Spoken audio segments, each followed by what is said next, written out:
ঢাকার মধ্যে সবথেকে অন্যতম জনপ্রিয় খাবারের জন্য বিখ্যাত জায়গা হচ্ছে পুরান ঢাকার নাজিরা বাজার। আর এই খাবারের স্বাদ নিতে আমিও চলে গিয়েছিলাম এই পুরান ঢাকার নাজিরা বাজারে। তখন ছিল রাত ১২টা, আর এই টাইমটাতে গিয়ে আমি ভিডিও করছিলাম। আর দেখেন এখানে এত বেশি মানুষ, এই রাত ১২টার সময়ও এখানে জ্যাম লেগে থাকে। আর এত মানুষের আনাগোনা দেখে মনে হচ্ছে মাত্র বুঝি সন্ধ্যা হলো।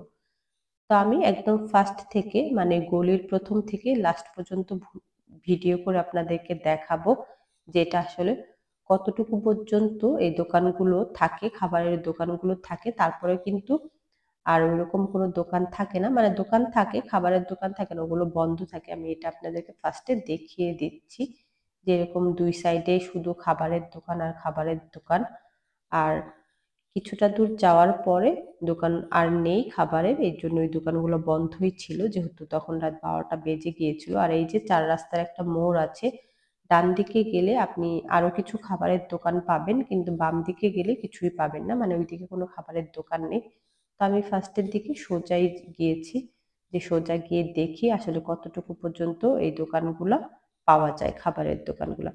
তো যেইটুকু পর্যন্ত এসে পরে দেখি যে না, এখানে আর খাবারের দোকান নেই, এখানে জাস্ট এই যে দোকানগুলো বন্ধ, লোকজন যাওয়া আসা করছে। তো তারপরে এই জন্য আবার পিছন দিকে ব্যাক ব্যাক করলাম। ব্যাক করার পরে যে ৪ রাস্তার একটা মোড়ের মতো আছে, ওখান থেকে হাতের বাম দিকে যাব, যেহেতু আমরা ব্যাক করেছি এই জন্য হাতের বাম দিকে। আর আপনি যাওয়ার সময় মানে নাজিরা বাজারে ঢোকার সময় হাতের ডান দিকে গেলে ৪ রাস্তার মোড় থেকে কিছু খাবারের দোকান আপনি দেখতে পাবেন।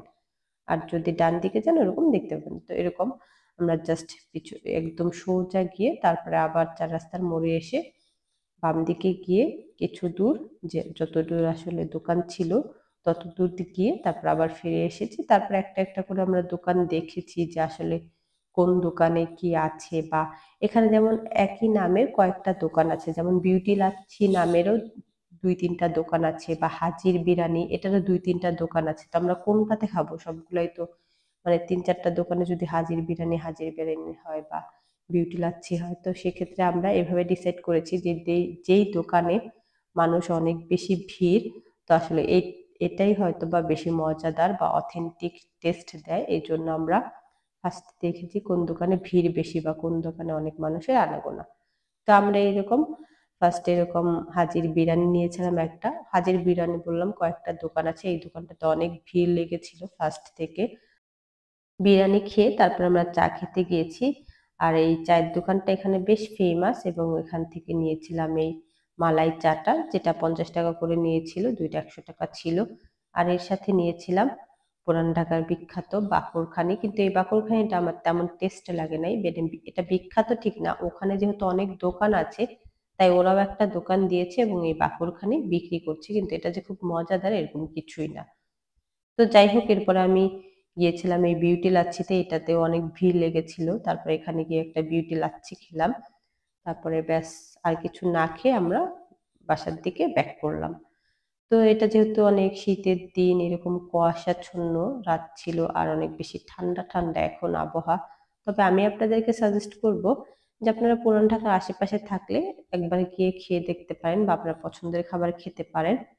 তবে হ্যাঁ, অনেক দূর থেকে গিয়ে এটা খাওয়া আসলে আমার কাছে খুব একটা ওরকম মনে হয় নাই। মনে হয়েছে as usual যেমন আসলে খাই, বা এটা যেকোনো সময় খাওয়া যায়। তবে আপনার যদি রাতের বেলায় ঘুরতে ভালো লাগে সেক্ষেত্রে আপনি এখানে যেতে পারেন। আর অবশ্যই আমার পূর্বাচলের নীলা মার্কেটের যে ভিডিও ব্লগ ওটা দেখতে ভুলবেন না। আর অবশ্যই কিন্তু পূর্বাচলের নীলা মার্কেটের আপনি ওইখানের আবহাওয়াটা যদি দেখে অভ্যস্ত থাকেন বা দেখেন তাহলে তো দেখলেনই, আর যদি না দেখেন তাহলে এটা কিন্তু দেখতে পারেন। কারণ আমি মনে করি আসলে ঘুরতে যাওয়ার জন্য রাতের বেলাতে এই পূর্বাচল বা নীলা মার্কেট এটাই হচ্ছে বেস্ট। যেমন অনেক বেশি জায়গা নিয়ে আর অনেক লোকজন থাকে। সো আমি আমার পছন্দ আসলে ওইটা। সো আমি আসলে আপনাদেরকে ওইটার কথাই বলবো। তো এই তো আমি ঘুরে ঘুরে তারপরে চলে আসলাম। তো আপনারা আপনাদের মতো করে যেকোনো জায়গা থেকে বলে দিলাম যে যেতে পারবেন ঢাকা বিশ্ববিদ্যালয় এবং ইডেন কলেজ এবং নীলক্ষেত, এটার কাছাকাছি ওটা আছে। যদিও আমি এর আগে শুধু নামই শুনেছি, জানতাম না। যাওয়ার পরে মনে হয়েছে ও আচ্ছা এইখানে। তো আপনাদের কাছে ভিডিওটা কেমন লেগেছে অবশ্যই জানাবেন, এবং আমি এখন চলে যাচ্ছি আমার বাসার দিকে। যেহেতু আমার বাসাটা পূর্বাচলের কাছে, সেই জন্য আমি আপনাদেরকে একটু পূর্বাচলের রাস্তাটা দেখিয়ে দিব যে এটা সৌন্দর্য কত সুন্দর। আসলে আমি অনেক ভিডিওতেই দেখিয়েছি, তারপর আমার খুব ভালো লাগে কেন জানি না। যেহেতু রাস্তাটা অনেক সুন্দর আর আমার বাসাটা এটারই পাশে, তাই এই রাস্তাটা আমার অনেক বেশি প্রিয়, আর আমি অনেক ভিডিওতে এই রাস্তাটা দেখাই বা দেখাতে হয়ে যায় আর কি।